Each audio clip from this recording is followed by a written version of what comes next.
Malo le soifua whaatalwhatu se whaapoponga le nei o Tala Fou le radio Samoa i le nei a solua.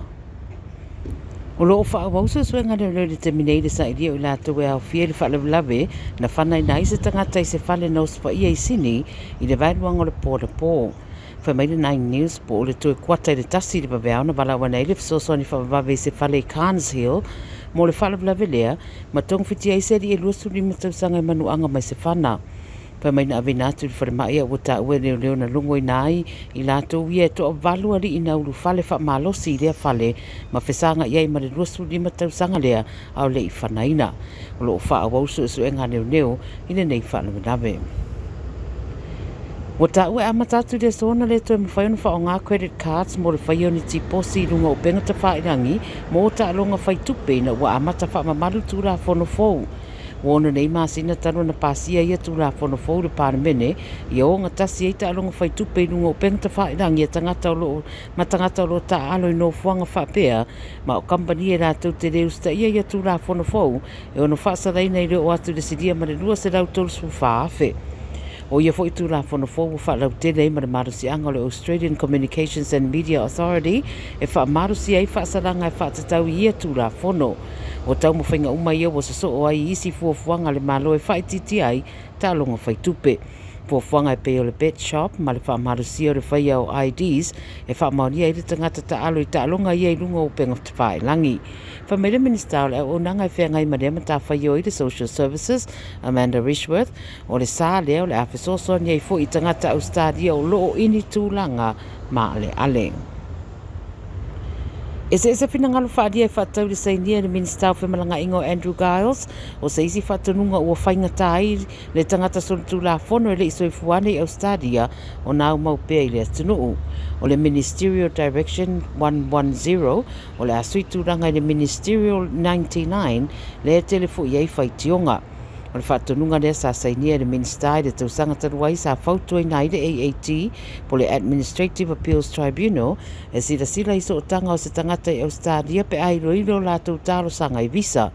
Whai mai nā le Minister o le whaatanunga fōu o sainia nei e avei le whaamua i le puipuia o Community Australia ai leo so o tanga o se tangata i Australia ma le a whaamarusia fōu i Australia le atulanga. Na sa rusu tasio uni a mata whamamadu ai lea direction po le whaatanunga mai ese whinangalo whaari o tangata i lea mata upu ma le whaia so o suinga i tūranga mō tāro sanga i visa i te tono o Ausetalia.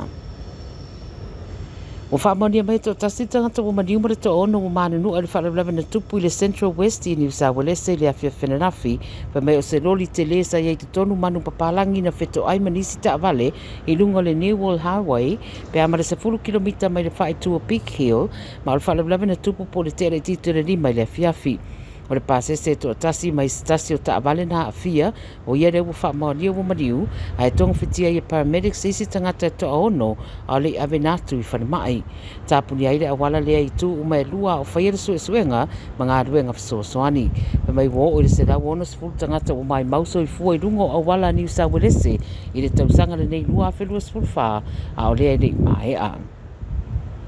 Ma le tala muli se tasi foi whalamlewe o lipotia i sini lava o whaelo ai le mahaririwa ni tamai tai se to o lua ma le isi o lo i le whale mai ina ua tāina ese mai maasa i ei lunga i le tu i saute o sini po le afo le whae le whewhene nawhina tupo i le whae le tonu ina ua tāanga i le sami e lata i Cape Solander i le Southland Shire. O le isi na mawhaio na alu ese mai le sami matoe a e ane le pau mātu whesosoane i ei nisi sa i ei le anofuanga. O le isi to o lua e pe ona tā ua mai le lipoti sa whesosoani ane iai le waalele helikopta leo i le whaalawelawe lea pe i tai na maririu lava muli ane. O le isi fo i whaalawelawe whaapena tupu i le whaitūlava lea le masina taluai na tai na ese ai fo i niari i whaiwhai pa se to o lua mai papa maa i le whaitū lea e masani na whautua ina tangata i a whaiani ofu whaola pe a whai a ngai i eitu o no tūranga la matia o le soifua. Ma lo whaawau le suenga i le nei mata upu. Tala ia radio Samoa walau wha Fou mai mo nei a solua, pelo ai fo ia tai au, soifua.